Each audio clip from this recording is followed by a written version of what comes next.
To ride the waves of Hawaii, the surface life, live on the beach, learn the guitar, forage for food, go fishing, work when you need to, a simple life, but a good one. I wish I could do that. Hang on a second, why can't I do that? And for that matter, why don't we all do that? Of course, there are many reasons. One of them being I've watched Jaws too many times, but the reason why most of us feel such a strong need to go to school, get a job and work at least 40 hours a week until we die is an interesting one, nonetheless. We live in a capitalist society, one which requires continual growth to remain stable. In a capitalist economy, the continual gains in efficiency as a means to increase profit reduces the need for as many workers to do the same amount.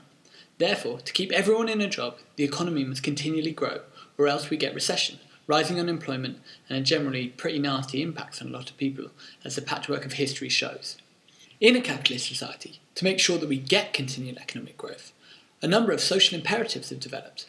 These social pressures tell us not only to get a job, but also to consume. This is why we generally tend to look down on those who opt out of this system. Useless, good-for-nothing surf bums. Get a haircut. Start paying some taxes. But is economic growth a good thing? Well, it's pretty clear that continued growth indefinitely is impossible in its current guise. Growth generally requires turning of natural capital, i.e. natural resources like minerals, into stuff. If we continue using more and more to make stuff, then in the end, we will run out. Pretty logical stuff, really. But what a lot of people argue is that if we continue to increase efficiency, then we continue to grow and just use less to create the same amount. But frankly, no evidence seems to exist which shows that this is going to happen.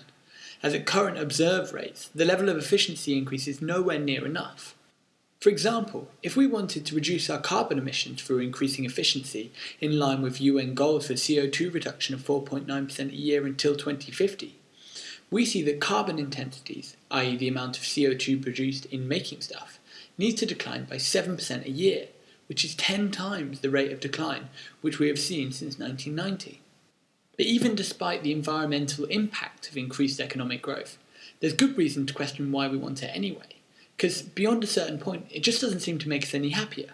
For example, in the UK between 1973 and 2001, GDP grew 66%, but reported life satisfaction stayed exactly the same. So maybe it's not such a bad idea after all, this surfer's lifestyle. Work a bit less, live a bit more.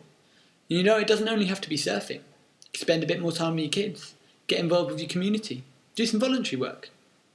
Wait, no, I mean, get a job, work more. Buy stuff.